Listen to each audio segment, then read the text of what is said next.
40 years of silence. Then, without warning, it exploded. At 2:42 in the morning, a classified oil platform operated by the United States was struck by an unexpected wave of kamikaze drones launched from the Iranian coastline. This was not an ordinary strike. It was fast, silent, coordinated. The first drone tore through the comms tower. The second ignited the diesel reserves. By the third impact, the entire rig lit the sea ablaze, flames climbing into the darkness, visible from space. The platform, long rumored to be a covert hub in the United States Navy's drone control network, had no official record. Until now. Why did Iran target a rig the world was never supposed to know existed? And what secret system was so valuable that it had to be wiped out before dawn? As the Gulf boiled and American warships surged forward, one question shook the command centers from Bahrain to Washington. Was this the spark of a wider war, or a message buried in fire? This is not a dramatization. It is a simulation of how modern war might erupt from silence. So speak up, like, subscribe, and comment your perspective right now. Because the battlefield is not just physical, it begins with awareness. And awareness starts with you. 2:45 in the morning. Initial contact logged. Less than 3 minutes after the first explosion engulfed the offshore oil platform in flames, radar operators aboard the guided missile destroyer, named the United States ship Paul Hamilton, confirmed a multi-directional aerial incursion originating from the Iranian coast. What they saw on screen was not random. It was coordinated, fast-moving, silent. These were military-grade suicide drones, flying low to the surface to evade radar, blending into the natural sea clutter. They were not commercial aircraft. They were Shahed series drones specifically engineered for low observable swarm attacks. The United States Central Command responded instantly, activating what is known internally as Gulf Response Protocol Alpha, a wartime posture transition that shifts all forward deployed naval assets into combat readiness within minutes. 2:50 in the morning. Aegis Combat System fully engaged.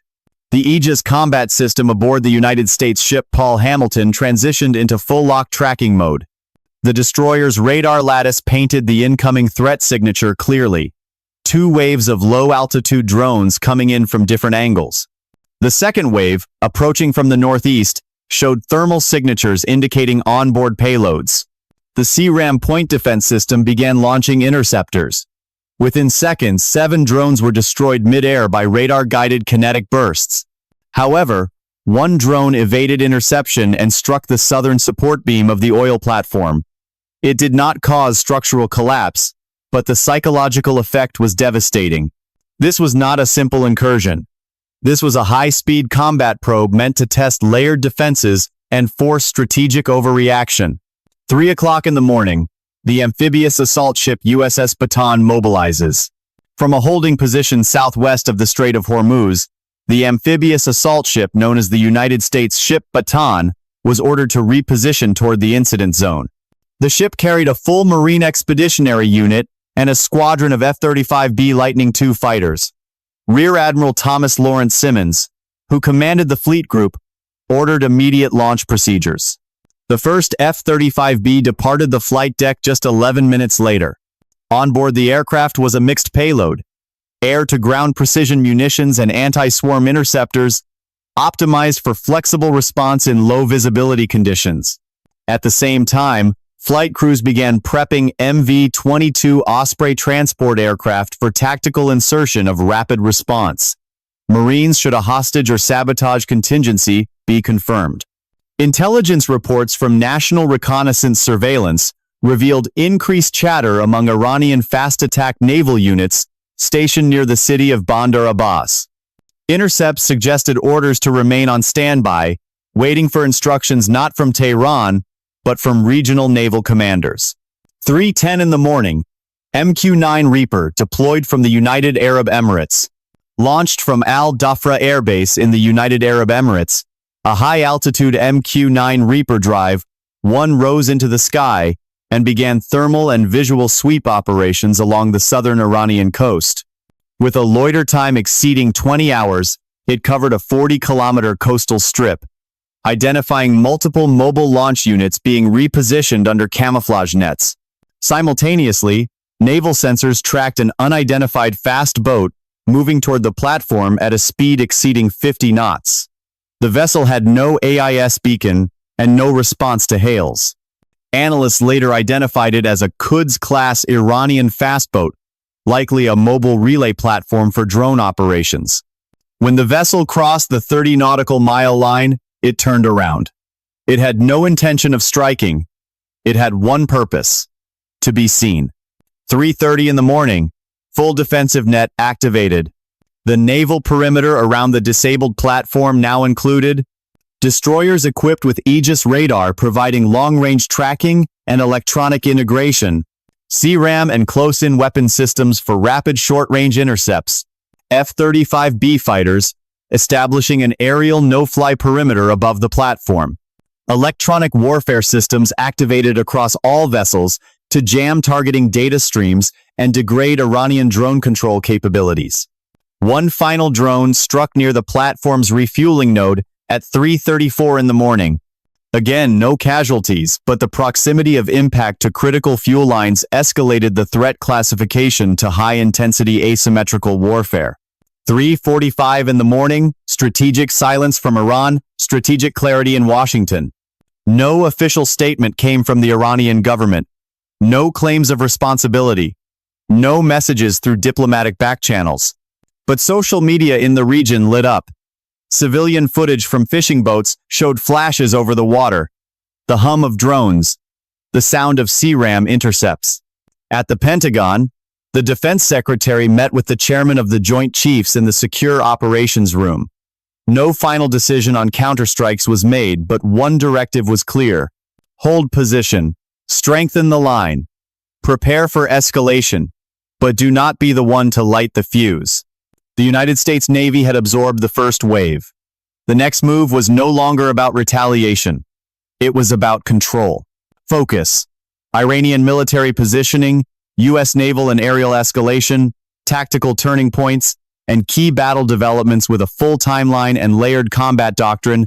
4 o'clock in the morning, Iranian ground movement detected. Thermal imaging from orbiting United States reconnaissance satellites confirmed what commanders had feared. Iran was mobilizing missile batteries inland, specifically near the city of Kerman. These were not short-range tactical platforms. Intelligence analysts identified at least 2 mobile Shahab, 3 launchers capable of delivering medium-range ballistic missiles to anywhere from the eastern Mediterranean to bases in Bahrain, Qatar, or even western Saudi Arabia. Back on the coast, 2 additional Qadir-class submarines quietly left port under the cover of darkness from Bandar Abbas. Passive sonar tracking by the fast attack submarine USS New Mexico confirmed their submerged vector westward toward the strait. This was not a retreat. This was preparation for second phase operations. 4:15 in the morning. Strategic Command reprioritization. United States Central Command declared Operation Sentinel Flame active across the 5th Fleet. The objective was twofold: establish full aerial dominance over the Strait of Hormuz, degrade Iranian launch capability before escalation reached irreversible levels. The USS Dwight D. Eisenhower, now operating in tandem with USS Bataan, launched 4 squadrons of F/A-18E Super Hornets into high-altitude intercept patrols. Each aircraft carried a dual payload: AGM-88 HARM missiles to suppress Iranian radar networks, and GBU-39 precision bombs to neutralize hardened surface threats without over-penetrating urban perimeters. Supporting aircraft, including E-2D Advanced Hawkeyes, extended radar coverage into Iranian airspace, while KC-135 Stratotankers provided refueling support for potential extended operations.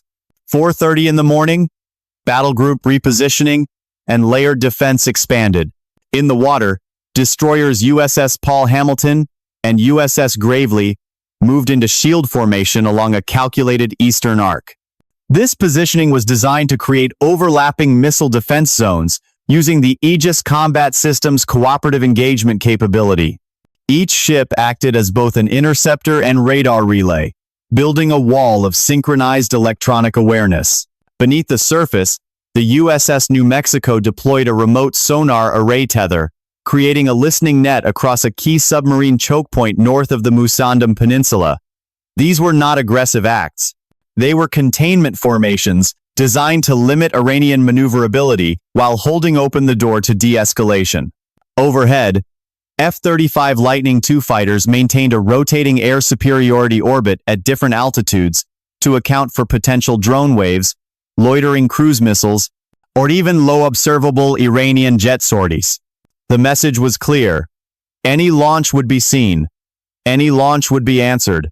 4:45 in the morning, Iran fires propaganda instead of missiles. Iranian state media finally broke its silence. At 4:45 in the morning, an emergency broadcast declared the drone strike a legitimate act of defense against unauthorized foreign surveillance assets operating inside sovereign airspace. No responsibility was claimed. No further drone attacks were launched. But images of the damaged oil platform were released with an Iranian watermark overlaid in red. This was not diplomacy. This was messaging. The goal was not to destroy the United States military, it was to humiliate it, without crossing the line that triggers retaliation. But Tehran miscalculated one thing. The world was watching. NATO issued a strong statement within 20 minutes, reaffirming its support for freedom of navigation and calling the Iranian actions an act of destabilization with global consequences. The United Kingdom raised readiness levels in Cyprus. France activated electronic surveillance units from Djibouti. Japan publicly requested American consultations regarding regional oil shipping lanes. A regional flashpoint had just triggered a global alignment shift in real time. 5 o'clock in the morning, drone swarm intercepted mid-Gulf. As United States commanders met to assess the next step, a sudden radar alert pierced the command frequency. A new wave of drones had been launched from a different location, not from the southern coast, but from central Iran, using what analysts believed was a hidden hardened site disguised as civilian infrastructure. 20 drones were inbound.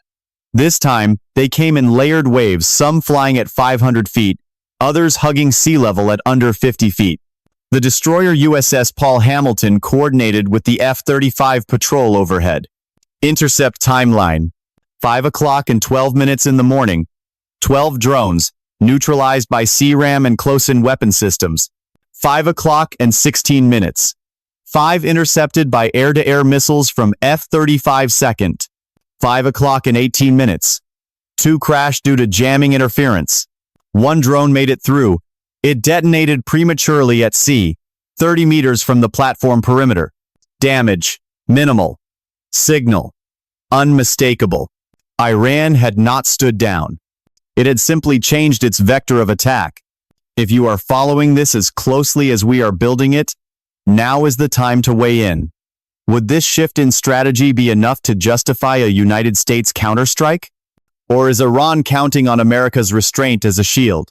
Drop your analysis in the comments, because when power and perception collide, strategy becomes survival. Focus. Shift in U.S. strategy, tactical air supremacy, multi-domain deterrence, allied response, and regional balance of power. 5:30 in the morning. United States combat aviation takes full control. The Strait of Hormuz, long seen as one of the world's most volatile maritime choke points, now echoed with the thunder of afterburners. From the flight deck of the USS Dwight D. Eisenhower, a third wave of F/A-18E Super Hornets launched into the pre-dawn sky. Each aircraft was loaded with a revised loadout air-to-surface missiles, electronic jammers, and standoff interceptors, designed not only to strike but to disable. They were not heading toward Iranian territory. They were heading toward strategic air corridors, intercepting and neutralizing aerial drone patterns before they could form. In short, the United States had seized the sky. And in that sky, silence is control. 5:45 in the morning, full NATO surveillance integration initiated.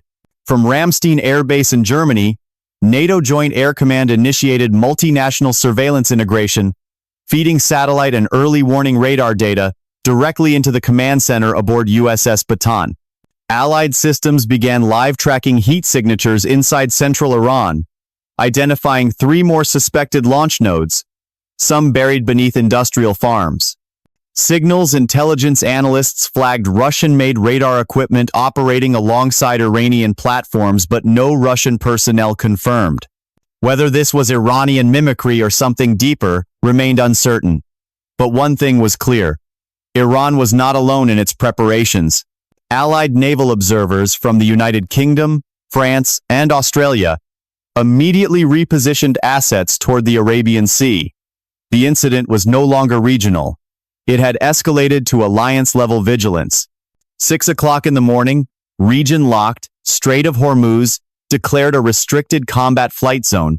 The United States Central Command declared air control status red across the entire strait. All civilian flights were ordered rerouted.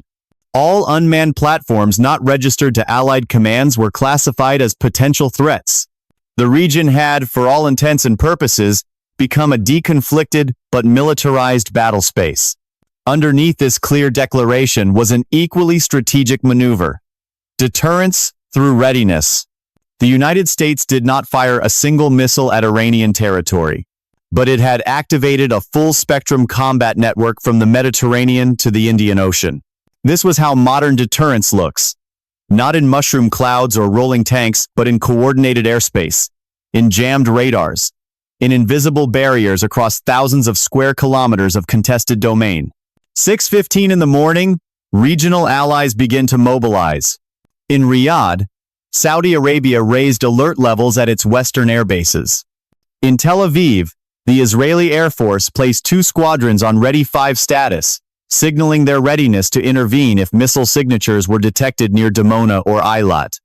In Bahrain, the Fifth Fleet received direct political support from regional partners, including authorization to expand drone patrols into overlapping zones of interest near the Hormuz corridor. For years, many questioned whether the United States could still maintain credibility in the Gulf. That question had just been answered.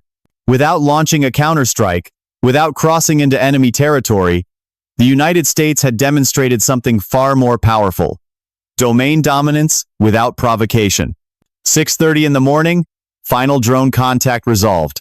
A single, high-speed drone entered United States surveillance grids at an altitude of 900 feet, traveling northeast from Iranian airspace. It carried a thermal signature far hotter than any earlier drones possibly loaded with a high-yield thermobaric payload. It was intercepted by an F-22 Raptor operating on silent communications, deployed from a secondary command airstrip in Kuwait under a classified scramble order. The drone never reached the coast. It was vaporized over international waters.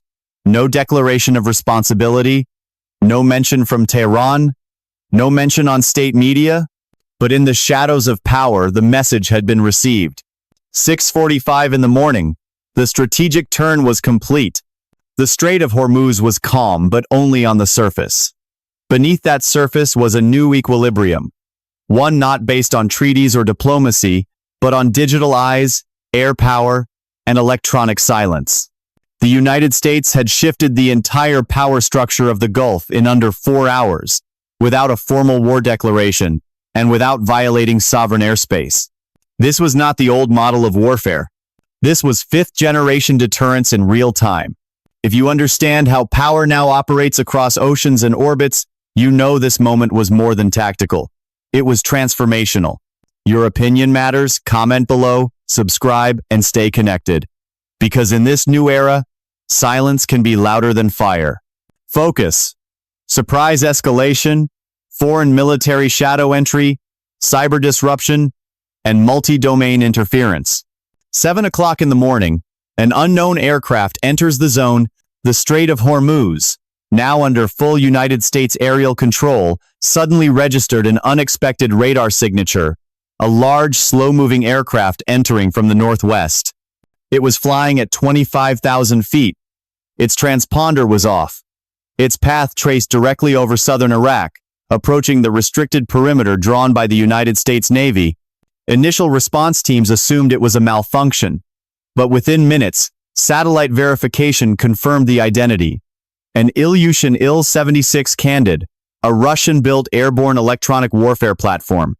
Escorting it were two Su-35S Flanker E fighter aircraft, both keeping a strict holding pattern just beyond the weapons engagement zone. They did not cross the red line, but they wanted to be seen. The signal was unmistakable. A new player had just entered the battle space. Not firing, not claiming allegiance, simply hovering like a storm on the horizon. 7:15 in the morning, the cyber attack begins. As radar operators tracked the foreign aircraft's orbit, another anomaly hit the network. Two Reaper drones conducting surveillance along the Iranian coastline suddenly lost contact. Telemetry vanished. Control signals dropped. Naval ships began experiencing latency in satellite communication links, especially those tied to real-time video feeds and targeting grids. United States Cyber Command immediately launched an investigation. Within 30 minutes, it was confirmed the network degradation was not random. It was a coordinated, targeted electronic warfare disruption, pulsed from high altitude and bouncing through neutral servers in the Caucasus region. The drones were recovered, but the implication was clear. The sky was no longer solely contested by drones or aircraft, it was now a digital battlefield. This was not a full-scale Russian intervention, but it was strategic signaling through presence and interference. 7:30 in the morning, the rules have changed. Commanders aboard the USS Bataan and USS Dwight D. Eisenhower now faced a different kind of challenge. Not only were they monitoring Iranian movements and defending against unpredictable drone attacks, they were operating inside a multi-theater environment where visibility, certainty, and response times were being slowly hacked apart. Electronic warfare, drone disruption, proxy denial. The old framework of combat had just shattered. The Iranian threat remained. But now, a second layer of shadow operations had entered, one where attribution was impossible, response was limited, and escalation carried international consequences. What began as a precision drone strike on a secret oil platform had now escalated into a moment where great powers stared at each other across digital firewalls and radar ghosts. If the battlefield has changed this much in just 5 hours, what happens in 5 more? This is your world. Engage, share your thoughts, comment now and stay with us, because the next move may not come from a drone or a missile, but from a keyboard. Focus. US and NATO posture, implications of cyber, electronic disruption, alliance strength, and future doctrine. 8 o'clock in the morning, the strait was silent, but the world was not. The United States Navy had neutralized 3 drone waves, positioned 2 carrier strike groups for maximum coverage, activated airborne electronic warfare units, and absorbed a targeted cyber attack, all without launching a single offensive strike into Iranian territory. This was not restraint by weakness. This was restraint by control. While Iran attempted to exploit asymmetric tactics, suicide drones, fast boats, layered misinformation, the United States had replied with multi-domain dominance: air, sea, space, and cyberspace. And still, the message was not just for Iran. The orbiting Ilyushin aircraft, the digital interference, the data dropouts, they had a different author. A foreign observer had inserted itself into the scenario with just enough ambiguity to complicate the calculus. This was no longer about oil. It was no longer about one rig. It had become a demonstration of how deterrence works in the 5th domain, where war is not declared but implied. Not fought with battalions, but with bandwidth, frequency, and signal denial. The alliance response was immediate. NATO issued a formal communiqué stating that freedom of navigation and aerial safety had been violated by a series of hostile actions in the Gulf region. The United Kingdom initiated drone overflight missions along the Red Sea. Germany deployed electronic warfare aircraft to Incirlik Air Base in Turkey. The French Navy extended its Mediterranean presence, offering reinforcement if escalation moved west. In the span of 5 hours, the United States had absorbed an attack, confirmed the presence of a foreign actor, and unified its alliances without firing a shot. The cost was high in readiness, in focus, in billions of dollars spent on deterrence infrastructure. But the result was undeniable. American command and coalition cohesion held firm under pressure, under fire, under cyber attack. Focus. Emotional and strategic conclusion. Financial and geopolitical cost. Transformation of warfare. And the role of American power in maintaining global stability. 8:30 in the morning, the fire was out, but the fuse was lit. The flames on the platform had died. The drones had stopped. The radar screens had cleared for now. But something far more dangerous had been ignited. The first real-time test of American power in a digitally contested environment. This was not a conventional war. There were no battalions crossing borders. No missiles flattening cities. No declarations, no ultimatums. And yet it was war. In every way that matters today. The battlefield had been the bandwidth. The weapons had been suicide drones and cyber disruption. The message had been sent not with fire but with precision, presence, and provocation. The cost. Beyond the battlefield. The financial toll was staggering. Dozens of interceptor missiles deployed from CRAM and Aegis defense systems. Thousands of gallons of aviation fuel spent on rapid scramble operations. Real-time satellite coverage retasked across the Middle East theater. Billions of dollars in classified communications. Infrastructure strained, even compromised. But this was not about cost alone. This was about credibility. In a span of 6 hours, the United States had been ambushed, digitally attacked, baited into overreaction, and surveilled by a shadow power, and still, it maintained control. That control did not come from fear.